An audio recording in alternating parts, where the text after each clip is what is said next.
Diabetic వల్ల మీ పుండ్లు నయం కావట్లేదా? అయితే హేల్మే రాక్ ప్లస్ తుర్కోమాక్స్ కాంబోని వాడండి.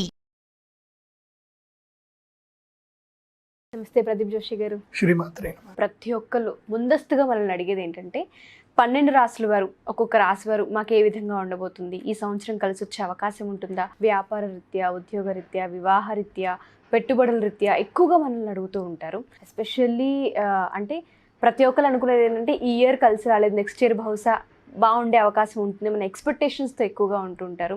మరి అన్ని రాశుల వారికి అసలు ఏ విధంగా ఉండబోతుంది అంటారు? ఎటువంటి జాగ్రత్తలు తీసుకోవాల్సిన అవసరం ఉందంటారు? ముఖ్యంగా ఏ రాశి వారికి కలిసి వచ్చే అంశాలు ఎక్కువగా ఉన్నాయంటారు? శ్రీ గురుభ్యో నమః. శ్రీమాత్రే నమః. ప్రతి ఒక్క మనిషి జీవితాన్ని నిర్దేశించేది కాలం. కాలం ఎలా ఉంటే మనం అలా ఉంటాం. మన జీవితంలో మనం చాలా ప్రోగ్రామ్స్ వేసుకుంటాం, చాలా ప్లాన్స్ వేసుకుంటాము. ఈ సంవత్సరానికి ఇదైపోవాలి, ఆ సంవత్సరానికి అదైపోవాలి అని అనుకుంటాం. మనం అనుకోవడం అంతా మన భ్రమ. ప్లాన్ ప్రకారం మనం అనుకుంటాం కానీ ప్లానింగ్ ప్రకారం ఎప్పుడూ ఉండదు. ప్లాన్ చేయాల్సింది నేచర్ ఎలా ప్లాన్ చేస్తే మనం అలా వెళ్ళిపోతూ ఉంటుంది. సో ఆ నేచర్ ఏదైతే ప్లాన్ చేస్తుందో ఆ ప్లాన్ని మనం తెలుసుకునేడానికి, రివీల్ చేయడానికి మనకు కావాల్సింది ఆస్ట్రాలజీ. సో నేచర్ ప్లాన్స్ని మనం రివీల్ చేసుకోవాలి. అసలు ఏం జరగబోతుంది ఈ సంవత్సరం, మనం అనుకున్నట్టే జరుగుతుందా, లేకపోతే మనకి ఏదైనా సమస్యలు వస్తాయా? సో సమస్యలు వచ్చే అవకాశం ఉంది అని అంటే అది నేచర్ మనకి ఆస్ట్రాలజీ త్రూ మనకి చెప్పేస్తుంది, సంకేతం ఇస్తుంది.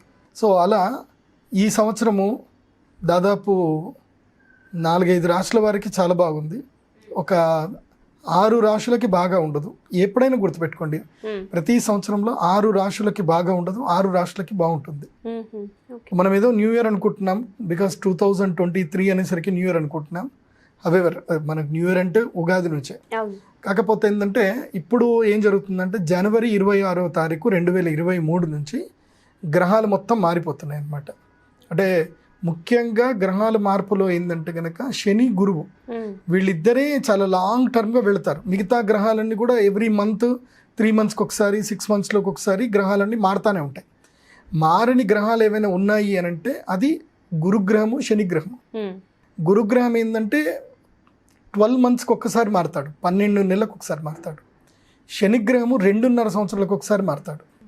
సో ఇప్పుడు ఏం జరుగుతుంది అని అంటే శనిగ్రహం మారుతున్నాడు. అంటే దాదాపు 2.5 సంవత్సరాల వెయిటింగ్ పీరియడ్ ఎవరికైతే ఉంటుందో వాళ్ళకి వెయిటింగ్ పీరియడ్ దాటిపోయింది. ఇంకా అంటే మీరు అడిగారు కదా ఈ సంవత్సరం బాగలేదు, వచ్చే సంవత్సరం మెరుగ్గా ఉంటుందా అని అంటే ఎస్, శనిగ్రహం మారాడు కదా, ఇప్పుడు కొంతమంది జీవితాల్లో అనూహ్యమైన మార్పులు వస్తాయి. సో కాబట్టి చూసేటువంటి వ్యూవర్స్ కూడా ప్రశాంతంగా, జాగ్రత్తగా, అందుకోసం అంటే ఇప్పుడే ఒక 1 మంత్ ముందు నుంచి చెప్తే మీరు కొంచెం ప్రిపేర్ అవుతారు. ఇంకా ప్రిపేర్ అయిపోయి ఎస్ ఇంకా ఆయగా అప్నా టైం ఆయగా. సో నీ టైం కూడా వస్తుంది. ప్రతి ఒక్కరు కూడా అనుకుంటాం కదా, నాకు కూడా ఒక టైం వస్తుంది రా అంటారు కదా. సో వస్తుంది, మీకు కూడా ఒక టైం వస్తుంది. సో ఈసారి లక్ టైం ఎవరికి ఉంది, బ్యాడ్ టైం ఎవరికి ఉంది అనేది నేను క్షుణ్ణంగా చెప్తాను. సో అందరు కూడా నోట్ చేసుకోండి.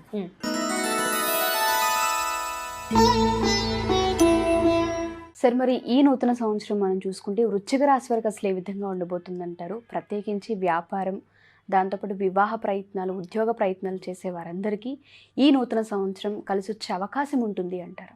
వృశ్చిక రాశి అనేసరికి మనకి విశాఖ నక్షత్రం చివరి పాదము, తర్వాత అనురాధ, జ్యేష్ఠ 4 పాదాలు అందరు కూడా. వీళ్ళకి ఈ సంవత్సరము ఫైనాన్షియల్గా సూపర్ ఉంది, వీళ్ళకి చాలా ప్రోగ్రెసివ్ ఉంది. వీళ్ళ పిల్లలు ఎవరైనా ఉంటే వాళ్ళ పిల్లలకి మంచి, వీళ్ళ వల్ల వాళ్ళకి కూడా కలిసి వచ్చే అవకాశం ఉంటుంది. వీళ్ళు జనవరి 27వ తారీఖు కానీ ఏం చేయండి అంటే, మీ పిల్లలకి ఏం చేయండి అంటే ఒక 100 రూపాయలు, 500 రూపాయలు గురువారం రోజు ఇవ్వండి. మీరు గురువారం రోజు మీ పిల్లలకి ఇచ్చేసి బ్లెస్సింగ్స్ చేయండి, వాళ్ళు సక్సెస్ అవుతారు బాగా. తర్వాత వీళ్ళకి ఫైనాన్షియల్ కూడా చాలా బాగుంటుంది, వ్యాపారాలు కలిసి వస్తాయి. ముఖ్యంగా కొత్త పనులు చేసేటువంటి వాళ్ళకి బంగారం వ్యాపారము, తర్వాత విద్యా సంస్థలు ఉండేటువంటి వాళ్ళకి, ఉద్యోగస్తులకు అంత బాగుంటుంది. కానీ ఒక్కటి ప్రాబ్లం ఏంటంటే కుటుంబ కలహాలు బాగా ఇబ్బంది పడతాయి. కుటుంబంలో విపరీతమైన కలహాలు జరగడము, ముఖ్యంగా అన్నదమ్ముల మధ్యన గొడవలు జరగడము, దాయాదుల గొడవ జరగడము, పోలీస్ కేసులు ఇవ్వడము, తల్లికి అనారోగ్యం ఉండడము, ఇవన్నీ బాగా ఇబ్బంది పెడతాయి. ఇవి తప్ప remaining everything is fine for the వృశ్చిక రాశి. వీళ్ళకి మొన్నటి వరకు శనిగ్రహం చాలా బాగుండే, అనుకూలంగా ఉండే. కానీ ఇప్పుడు శని వీళ్ళకి అనుకూలంగా లేడు, మారిపోయాడు. 2.5 సంవత్సరాలు మాతృ క్లేశం అనేది ఉంటుంది. అంటే తల్లికి అనారోగ్యం ఉండడము, తల్లి ద్వారా వీళ్ళకి ఏదైనా సమస్యలు రావడము, అనవసరంగా తల్లి కొడుకులకి మధ్యన గొడవలు జరుగుతాయి, అలాగే అత్తా కోడలకు మధ్యన కూడా గొడవలు జరుగుతాయి. సో కాబట్టి కుటుంబంలో కలహాల కాపురాలు కాకుండా ఉండాలంటే ఏం చేయాలంటే సైలెంట్గా ఉండాలి. ఏది జరిగినా సరే మంచిది అంతే. ఎదుటి వ్యక్తుల యొక్క ఒపీనియన్కి రెస్పెక్ట్ ఇవ్వండి, అంతకు మంచి ఇంకేం చేయకండి. ఎందుకోసం అంటే పెద్దగా జరిగే నష్టాలు ఏముండవు. మీరు ఎక్కువగా గాయ చేసుకొని ఇబ్బందులు పడతారు. ముఖ్యంగా అనురాధ నక్షత్రం అంత మంచి నక్షత్రం కాదు వాళ్ళకి. అనురాధ నక్షత్ర జాతకులకి ఏంటంటే వాళ్ళు ఏదో మంచి చేద్దాం అనుకుంటారు, కానీ వాళ్ళకి ఏదో ఇబ్బందులు అవుతాయి. వాళ్ళు ఏదో ఇమాజినేషన్ చేసుకుంటారు, అట్లా చేద్దాం ఇట్లా చేద్దాం అని చెప్పి. ఎదుటి వ్యక్తి వాళ్ళకి సపోర్ట్ చేయరు. సో వాళ్ళు అదే అగ్రెసివ్గా ఉన్నారనుకోండి, ఇబ్బందులు బాగా ఎదుర్కొనే అవకాశం ఉంటుంది. మొత్తం మీద వృశ్చిక రాశి వారికి ఈ సంవత్సరము they are in 4th position. టాప్లో చూసుకుంటే వాళ్ళు మంచి పొజిషన్లోనే ఉన్నారు. Not bad, good. గురుగ్రహం బాగా ఉన్నాడు కాబట్టి concentrate on career and financial situations గురించి, దాని గురించి ప్లాన్ చేసుకోండి, అంత బాగుంటుంది. ఏదైనా కొత్తగా ఆపర్చునిటీస్ కోసమని మీరు ఎక్కడైనా మైగ్రేట్ అవ్వాలనుకుంటే అక్కడ మైగ్రేట్ అవ్వండి. వృశ్చిక రాశి వారిలో ముఖ్యంగా చెప్పాలంటే విశాఖ నక్షత్రము 4వ పాదం వారికి ఏంటంటే కనుక మంచిగా కలిసి వస్తుంది, వివాహాలు కూడా జరుగుతాయి, బాగుంది. అనురాధ జ్యేష్ఠ అందరికీ బాగానే ఉంది. న్యాయ వృత్తిలో ఉండేటువంటి వాళ్ళకి మాత్రం మంచి ప్రోగ్రెసివ్ ఉంటుంది. ఎవరైనా న్యాయ వృత్తిలో ఉంటే మీరు జేసీజీ ఎగ్జామ్స్ రాయండి, మీరు కూడా జడ్జిలు అయినా అవ్వచ్చు ఈ సంవత్సరం. గవర్నమెంట్ జాబ్ గురించి ప్రయత్నం చేసే వాళ్ళకి మాత్రం వాళ్ళకి మంచి జాబ్స్ కూడా బాగా వస్తాయి, గవర్నమెంట్ జాబ్స్ వస్తాయి. సో వీళ్ళకి కలిసి వచ్చేటువంటి యొక్క కాలం ఏంటి అంటే మొత్తం సంవత్సరాలు వీళ్ళకి కలిసి వచ్చేటువంటి ఒక టైం గనక చూస్తే గనక వీళ్ళకి ఏప్రిల్ 14th నుంచి మే 14th వరకు బాగా కలిసి వస్తుంది.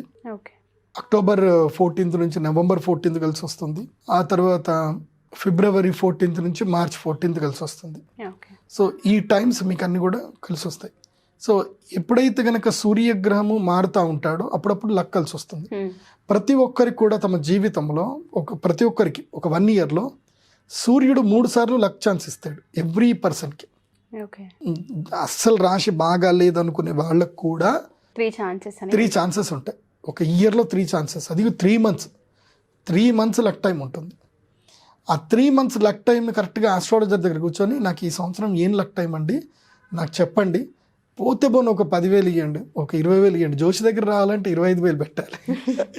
సో నా దగ్గరికి వస్తే నేను కరెక్ట్గా డేట్ టు డేట్ అన్నీ కూడా కరెక్ట్గా గైడ్ చేసి పంపించేస్తా. నాకు ఇచ్చిన 25,000 ఎక్కడికి పోవు, దే విల్ గెట్ బ్యాక్ అనమాట.